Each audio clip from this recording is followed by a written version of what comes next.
اگر ترک اولا کر دے، اولا کو چھوڑ دے، تو آدم جیسا نبی اولا کو چھوڑ کے جنت میں نہیں رہ سکتا. اللہ نے جنت سے نکال دیا تو بھائی جو مولا کو چھوڑ دے کیا وہ جنت میں جا سکتا ہے؟ جو اولا کو چھوڑ کے جنت میں نہیں رہ سکتا وہ مولا کو چھوڑ کے کیسے جنت میں رہ سکتا ہے؟ اچھا اس کے بعد کیا ہوا؟ جب آدم سے غلطی ہوئی، ترک اولا ہوا، تو آدم نے گریہ کیا، پروردگار کے سامنے معافی تلافی کی، گریہ کیا. اور اس کے بعد جب اللہ نے کہا جنت سے نکل جاؤ تو آدم نے تب بھی گریہ کیا. اور جب آدم جنت سے نکل رہے تھے آدم نے تب بھی گریہ کیا. جب زمین کے اوپر آ گئے تب بھی گریہ کیا. جب ہوا سے بچھڑ گئے تب بھی گریہ کیا. متوجہ رہیے گا، ذہن میں رکھیے گا. یعنی آدم جب بھی کوئی مرحلہ آیا، جب بھی کسی پریشانی میں گرفتار ہوئے، جب بھی رنج و مصیبت میں گرفتار ہوئے، آدم نے گریہ کیا. اور دوسری طرف شیطان اللہ کا انکار کیا لیکن اکڑا رہا. اللہ نے کہا جنت سے نکل جاؤ، جنت سے نکل آیا لیکن اکڑا رہا. دنیا میں آ گیا لیکن پھر بھی اکڑا رہا. ایک طرف آدمیت کا تقاضا، دوسری طرف شیطانیت کا تقاضا. آدم ہر جگہ پر گریہ کرتے رہے، شیطان ہر جگہ پر اکڑا رہا.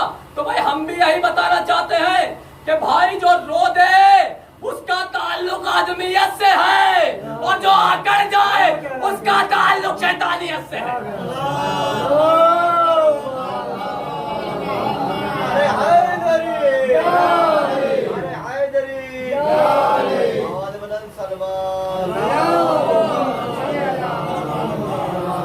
جو کسی مصیبت میں رو دے، جو کسی رنج و مصیبت میں گریہ کر دے، اس کا تعلق آدمیت سے ہے.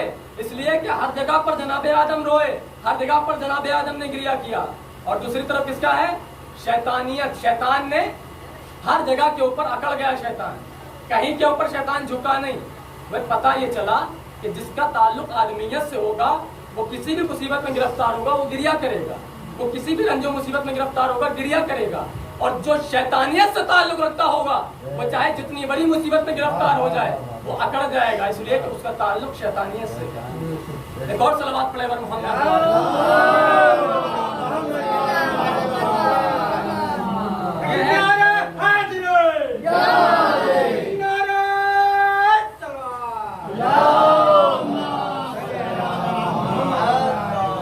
ایک طرف آدم کا سلسلہ اور ایک طرف شیطان کا سلسلہ. اچھا اس کے بعد جب آدم زمین کے اوپر آ گئے، شیطان بھی زمین کے اوپر آ گیا. اس کے بعد کیا ہوا کہ آدم کے دو بیٹے ہوئے، ایک کا نام حابیل، ایک کا نام قابیل. قابیل نے حابیل کو قتل کر دیا، اور جب قتل کر دیا جناب آدم نے گریہ کیا. جناب آدم نے گریہ کیا اس لیے کہ آدم تھے، آدمیت سے تعلق تھا. آدم نے پھر سے گریہ کیا. جب قابیل نے حابیل کو قتل کر دیا تو جناب آدم نے حابیل کی قبر بنائی اور اس حابیل کی قبر کے اوپر گریہ کیا اور قابیل کے اوپر لعنت کی. قابیل کے اوپر لعنت کی. میں نے اپنے ہاتھوں کو جوڑا، اے دادا آدم، قابیل بھی آپ کا بیٹا ہے، حابیل بھی آپ کا بیٹا ہے. ایک کے اوپر آپ گریہ کر رہے ہیں، ایک کے اوپر آپ لعنت کر رہے ہیں. وجہ تو بتا دیجئے.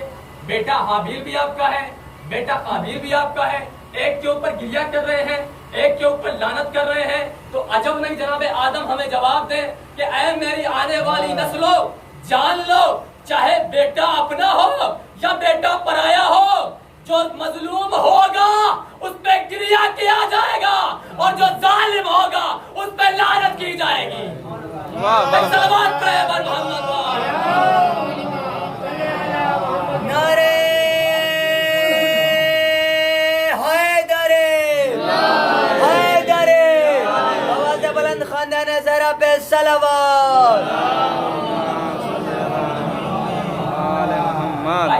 قابیل جو تھے وہ مظلوم تھے، ان کے اوپر ظلم ہوا تھا، اور قابیل ظالم تھا، قابیل نے ظلم کیا تھا. قابیل ظالم تھا تو جناب آدم نے ایک سلسلہ بنا دیا کہ دیکھو جو مظلوم ہوگا اس کے اوپر گریہ کیا جائے گا اور جو ظالم ہوگا اس کے اوپر لعنت کی جائے گی.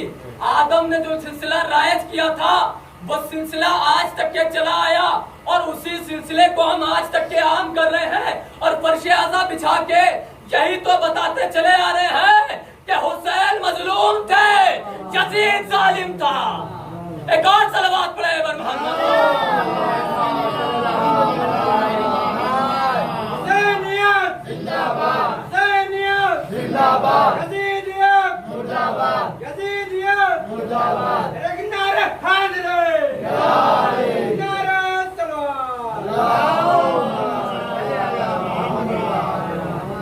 بھائی اسی آدم کے رائج کیے ہوئے سلسلے کو ہم بڑھاتے چلے آ رہے ہیں اور فرش عزا کو بچھا کے یہی پیغام دے رہے ہیں کہ حسین مظلوم تھے اور حسین کے اوپر ظلم کرنے والا جو تھا وہ یزید. اور جو آدم نے جیسا کہ ہمیں بتایا کہ مظلوم کے اوپر گریہ کیا جائے گا اور آج بھی حسین کے اوپر گریہ کیا جائے گا. اور جو ظالم تھا اس کے اوپر لعنت ہوتی رہے گی. جو ظالم تھا اس کے اوپر آج بھی لعنت کی جا رہی ہے. اب جو یزید کو رضی اللہ کہہ رہے ہیں ان کا تعلق بھی آدمیت سے نہیں ہے، ان کا تعلق شیطانیت سے ہے. اس لیے کہ اگر ان کا تعلق آدمیت سے ہوتا تو وہ آدم کے رائج کیے ہوئے سلسلے کو لے کے چلتے اور یزید کے اوپر بھی ظلم لعنت کرتے. اس لیے کہ یزید بھی ظالموں میں آتا ہے، اس لیے کہ یزید نے ظلم کیا تھا حسین کے اوپر. اور جیسا کہ جناب آدم نے بتایا تھا کہ مظلوم کے اوپر گریہ کیا جائے گا اور ظالم کے اوپر لعنت کی جائے گی. ایک اور صلوات پڑھے محمد.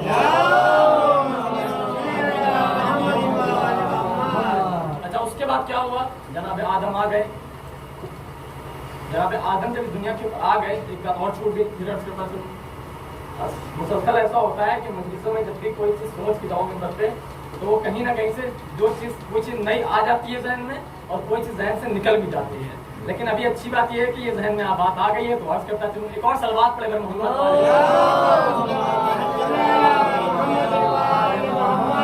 جب جناب آدم اس دنیا کے اوپر آئے تو جناب حوا اور جناب آدم ایک جگہ پر نہیں آئے.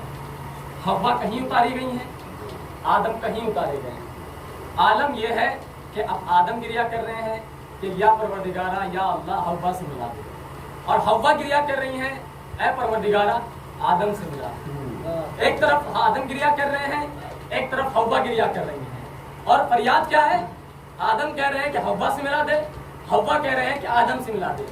گریہ کر رہے ہیں، ملنے کی دعائیں کر رہے ہیں، لیکن دعائیں قبول نہیں ہو رہی ہیں. جب زمانہ گزر گیا گریہ کرتے کرتے تو ایک مرتبہ جبرائیل نازل ہوتے ہیں آدم کے پاس اور کہتے ہیں اے آدم ایسے دعائیں نہ مانگو، ایسے تمہاری دعائیں مستجاب نہیں ہوں گی، ایسے تمہاری دعائیں قبول نہیں ہوں گی، بلکہ ان کا صدقہ لگا کے دعائیں مانگو جن کا نور اللہ نے تمہیں آسمانوں میں دکھایا تھا.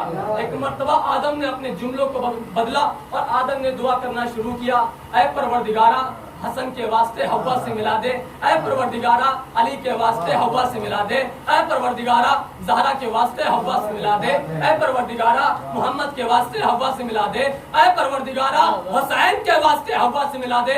ابھی جملے نکل ہی رہے تھے کہ حوا آدم سے مل گئی، آدم حوا سے مل گئی. میں نے کہا آدم تم نے اتنے دن تک کے دعا کی، تمہاری دعا قبول نہیں ہوئی، لیکن یہ کیا بات ہے جو دعا اچانک سے مستجاب ہو گئی، دعائیں قبول ہو گئی، آخر کس کا صدقہ لگا رہے ہو؟ تو عجب نہیں. دادا آدم مسکرا کے جواب دے کہ اے میری آنے والی نسلوں یاد رکھنا جب تمہاری دعائیں قبول نہ ہو تو تم انہیں کے گھرانے کا واسطہ لگا کے دعائیں نہ ہو. ایک صلوات پڑھے بر محمد.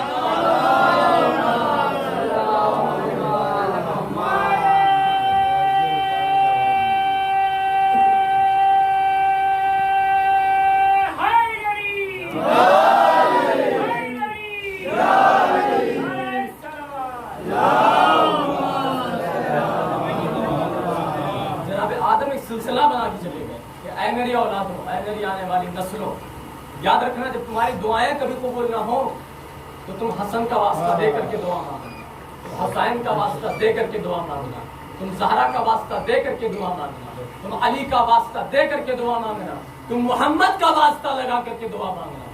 میں بھی دیکھتا ہوں کہ تمہاری دعا کیسے نہیں مستجاب ہوتی ہے. اس لیے کہ یہ فارمولہ مجھے کسی اور نے نہیں بلکہ جبرائیل نے دیا. اور جبرائیل کس کا شاگرد ہے؟ جبرائیل کس کا شاگرد ہے؟ علی مشکل کشا کہتے ہیں. اور جب مشکل کشا کا واسطہ لگا کے کوئی دعا مانگی جائے تو وہ دعا کیسے نہیں مستجاب ہو سکتی ہے، وہ دعا کیسے نہیں قبول ہو سکتی ہے. اس لیے کہ علی اس ذات کا نام ہے جو ہر ایک کی مشکل کشائی کرتا ہے.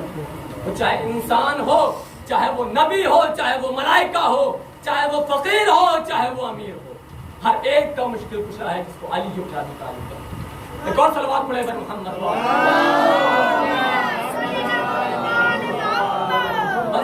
میں اپنی بات کو مختصر کرتا ہوں اس لیے کہ ابھی جلوس برآمد ہوگا، آپ کے سامنے علم مبارک موجود ہیں۔ میں نہیں چاہتا ہوں کہ میں آپ کا زیادہ وقت لوں اور اپنی بات کو یہیں سے اختتام کی طرف لاتا ہوں۔ اور اس سے پہلے کہ میں اس منبر سے اتروں، سب سے پہلے آپ حضرات کو بہت شکر گزار ہوں کہ آپ میرے غریب خانے کے اوپر آئے اور اس فرش عزا کے اوپر ہمارے ساتھ شامل ہوئے، بیوی کو ان کا تحفہ دینے کے لیے۔ اور ہماری دعائیں بھی یہی ہیں، خدا آپ سب کے اعتبار میں اضافہ کرے اور آپ سب کو سلامت اور آباد رکھے، اور ہمیں اس فرش عزا کے بارے میں سیاست کھیلنے سے دور رکھے، اس لیے کہ یہ فرش عزا ہمارے اور آپ کے گھر کی چیز نہیں ہے، یہ فرش عزا ائمہ کی، یہ فرش عزا انبیاء کی، یہ فرش عزا اوصیاء کی، یہ فرش عزا اہل بیت کی ہے۔ اگر ہم باہر کی طرح اس فرش عزا کے اوپر بھی اگر سیاست کھیلنے لگے، واقعی یہ افسوس کا مرحلہ ہو، یہ افسوس کا مقام ہو۔ اور میری آپ سے گزارش بھی ہے، میں نے جہاں تک کہ علم حاصل کیا ہے جس حد تک کہ اس علم کی جو کھوج ہے، بین ہے، وہ اس میں جو نقطہ نکلتا ہے، جو نچوڑ نکلتا ہے، وہ یہ ہے کہ اہل بیت کے کسی کام میں بھی سیاست نہیں کھیلنی چاہیے۔ اس لیے کہ دیکھیں ہمارا اور آپ کا عقیدہ یہ ہے کہ اس فرش عزا کے اوپر ہم اور آپ نہیں آتے ہیں، بلکہ جب اس فرش عزا کو بچھایا جاتا ہے تو اس فرش عزا کے اوپر اہل بیت آ جاتے ہیں، اس فرش عزا کے اوپر انبیاء آ جاتے ہیں، اس فرش عزا کے اوپر ملائکہ نازل ہو جاتے ہیں۔ اب اگر ہم گناہگار انسان اس فرش عزا کے اوپر بھی سیاست کھیلنے لگیں، ان کی فرش عزا میں ہم نہیں جائیں گے، ان کے جلوس میں ہم نہیں جائیں گے، ان کے علم میں ہم نہیں جائیں گے، یہ افسوس کا مقام ہے کہ ہم اپنے آپ کو عزادار کہیں اور عزادار سید الشہداء میں بھی ہم سیاست کریں، واقعی افسوس کا مقام ہے۔ میری گزارش ہے آپ حضرات سے، اس لیے کہ جو حالات ہیں ہر جگہ کے، ہر بستی کے، وہ یہ ہیں کہ سیاست ہر جگہ کے اوپر گھس آئی ہے۔ جو ابو سفیان کا یہ جو چلا آ رہا ہے سلسلہ سیاست کا، وہ ابو سفیان کا جو سلسلہ سیاست کا ہے وہ اس فرش عزا کے اندر بھی داخل ہو گیا۔ لہٰذا ان حضرات سے دور رہیں جو اس فرش عزا کے اندر سیاست پیدا کر رہے ہیں۔ چار مصرے شاعر کہتا ہے کہ زہرا کے دشمنوں کی وکالت نہ کیجیے، حق بات میں کبھی بھی مربت نہ کیجیے، اور اگر یہ یقین ہے آتے ہیں مجلس میں اہل بیت، پھر بیٹھ کے یہاں پہ سیاست نہ کیجیے۔ اگر یہ یقین ہے آتے ہیں مجلس میں اہل بیت، پھر بیٹھ کر یہاں پہ سیاست نہ کیجیے۔ بس میں اپنی بات کو مختصر کر رہا ہوں، تمام کر رہا ہوں۔ میرے عزیزوں، آج 10 صفر ہے اور آج کی تاریخ قیامت خیز تاریخ ہے، اس لیے کہ آج کی تاریخ منسوب ہے اس شہزادی سے کہ جس کے اوپر اس کی عمر سے زیادہ مسائل اٹھائے گئے۔ اس کی عمر کم تھی لیکن اس کے اوپر مسائل زیادہ اٹھائے گئے، جس کو حسین کی چہیتی بچی سکینہ، عزادار و تاریخ کے جملے ہیں، روایات میں ملتا ہے کہ جب ہم عزادار فرش عزا بچھاتے ہیں تو چند بیویاں اس فرش عزا کے اوپر آ جاتی ہیں، اور ایک چھوٹی سی بیوی، ایک چھوٹی سی شہزادی ہر عزادار کے آگے جا کر کے دیکھتی ہے کون سا عزادار میرے بابا کے اوپر گریا کر رہا ہے، کون سا عزادار میرے بابا کے اوپر آنسو بہا رہا ہے۔ اور جب گریا کرتے ہوئے دیکھتی ہے نا وہ بچی، تو وہ بچی اپنی پھوپھی کے پاس جاتی ہے اور کہتی ہے پھوپھی اماں یہ لوگ کون لوگ ہیں؟ تو ان کی پھوپھی جواب دیتی ہے بیٹی سکینہ یہ تیرے بابا کے عزادار ہیں، یہ تیرے بابا کے چاہنے والے ہیں۔ تو سکینہ آواز دیتی ہے پھوپھی اماں کاش کہ یہ میرے بابا کے چاہنے والے کربلا کے میدان میں ہوتے، اگر یہ چاہنے والے کربلا کے میدان میں ہوتے تو میرے کوئی تماچے نہ مارتا، میرے کوئی گوشوارے نہ چھینتا، میرے کوئی درہ نہ لگاتا، بلکہ یہ چاہنے والے مجھے بچا لیتے۔ اللہ اکبر، جزاکم اللہ خیر الجزا۔ خدا آپ کو کوئی غم نہ دے سوائے غم شہیدان کربلا کے، سوائے غم سکینہ کے۔ آج 10 صفر ہے اور آج شہادت جناب سکینہ ہے۔ آج کی رات وہ رات قیامت کی رات ہے، اسی رات میں حسین کی چہیتی بچی اس دنیا سے کوچ کر گئی، اور کیوں کر نہ کوچ کر جائے، اس لیے کہ اس بچی کے اوپر اس طریقے سے مظالم کرے گئے، اس طریقے سے ظلم ڈھائے گئے ہیں کہ وہ بچی اپنے بابا سے راستے بھر گریا کرتی ہوئی چلی گئی ہے۔ کبھی بابا کو یاد کرتی تھی، کبھی اپنے چچا کو یاد کرتی تھی، کبھی اپنے بھائی کو یاد کرتی تھی، کبھی اپنے بیمار بھائی سے گریا کرتی تھی۔ ہاں دادا، میں آپ کو لے کے چلتا ہوں، جب یہ قافلہ پہنچا ہے بازار شام میں، اور بازار شام سے جب دربار شام کی طرف یہ قافلہ گیا ہے، جب دربار شام میں یہ قافلہ کھڑا ہوا تھا، جب دربار شام میں تمام اسیر کھڑے ہوئے تھے، تو ایک مرتبہ یزید دیکھتا ہے جناب سکینہ کی طرف اور پوچھتا ہے کہ یہ بچی کون ہے؟ تو ایک مرتبہ یزید کا ایک درباری بتاتا ہے کہ یہ حسین کی چہیتی بچی سکینہ ہے۔ ایک مرتبہ یزید کہتا ہے سکینہ، میں نے سنا ہے کہ تیرا بابا تجھ سے بہت پیار کرتا تھا۔ جناب سکینہ کہتی ہے ہاں یزید میرا بابا مجھ سے بہت پیار کرتا تھا۔ یزید کہتا ہے اے سکینہ میں ایسے نہیں مانوں گا، میں تب مانوں گا جب میں تمہارے بابا کا سر منگا رہا ہوں، جب تمہارے بابا کا سر میرے پاس سے اٹھ کر کے خود تمہارے پاس آ جائے، میں مان لوں گا کہ تیرا بابا تجھ سے بہت پیار کرتا تھا۔ ہاں عزادارو، ایک مرتبہ اسی اسنا میں ایک تشت لایا گیا، وہ جب تشت لایا گیا اور تشت لا کر کے یزید کے سامنے رکھ دیا گیا، اور جب تشت کے اوپر سے تشت پوش ہٹایا گیا تو اس تشت میں حسین کا کٹا ہوا سر رکھا ہوا تھا۔ ایک مرتبہ یزید کہتا ہے اے سکینہ اب ذرا اپنے بابا سے کہو کہ تمہارے بابا تیرے پاس آ جائے۔ آزادارو، ہاں آزادارو، ایک مرتبہ سکینہ نے اپنا جلا ہوا دامن اٹھایا، اے بابا یزید میری اور آپ کی محبت کا امتحان لے رہا، اے بابا میری آغوش میں آ جائے۔ اللہ اکبر۔ آزادارو، تاریخ کے جملے ہیں، حسین کا کٹا ہوا سر تشت سے بلند ہوا، حسین کا کٹا ہوا سر تشت سے بلند ہوا، سکینہ کی آغوش میں آیا۔ آزادارو، سکینہ کی آغوش میں سر کا آنا تھا۔ سکینہ نے بیان کرنا شروع کیے، اے بابا آپ کے بعد تماچے مارے گئے، درے لگائے گئے، گوشوارے چھینے گئے۔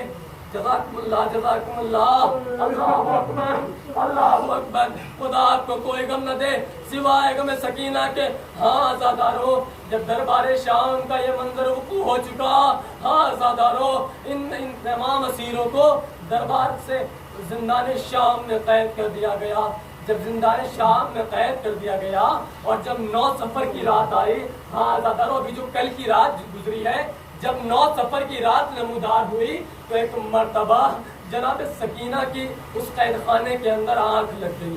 آزادارو، جب جناب سکینہ کی آنکھ لگ گئی تو جناب سکینہ خواب میں دیکھتی ہے کہ میرا بابا آیا ہے اور میرا بابا مجھ سے کہہ رہا ہے اے سکینہ میں تمہیں لینے کے لیے آیا ہوں، اے سکینہ اب تمہارے اوپر ظلم نہیں ہوں گے، اے سکینہ اب تم نے بہت مصیبتیں برداشت کر لی، اے سکینہ میں تم کو لینے کے لیے آیا ہوں۔ ہاں آزادارو، ابھی یہ جب خواب دیکھا جناب سکینہ کی آنکھ کھل گئی۔ جب جناب سکینہ کی آنکھ کھلی، ایک مرتبہ حسین کی وہ بچی گریا کرنے لگی، چیخ چیخ کے رونے لگی، اپنے پھوپھی سے سارا خواب بیان کیا۔ ہاں آزادارو، جب سکینہ کا خواب سنا تو قید خانے کے اندر رونے کی آوازیں بلند ہونے لگی، تمام بیویاں گریا کرنے لگی۔ ہاں آزادارو، حسین کی تمام اسیر جب گریا کرنے لگے تو ایک مرتبہ رونے کی آوازیں یزید تک کے پہنچ گئی۔ جب یزید نے آوازیں سنی تو دریافت کیا کہ آخر وجہ کیا ہے، رونے کا ریزن کیا ہے، تو بتایا گیا کہ حسین کی بچی نے خواب دیکھا ہے، حسین کی بچی ضد کر رہی ہے کہ حسین کے پاس جائے گی۔ یزید سے کسی نے کہا کہ حسین کا سر حسین کی بچی کو دے دو۔ آزادارو، یزید نے اجازت دے دی، ایک تشت میں حسین کا سر لایا گیا۔ اب جب حسین کی بچی نے ایک تشت آتا ہوا دیکھا تو سکینہ نے کہا کہ مجھے بھوک نہیں ہے، میں کھانا نہیں کھاؤں گی، مجھے پانی نہیں پینا ہے، مجھے اپنے بابا کے پاس جانا ہے۔ ہاں آزادارو، جب وہ تشت قریب آیا، جب وہ تشت قریب آیا، اس تشت کے اوپر سے تشت پوش ہٹایا گیا۔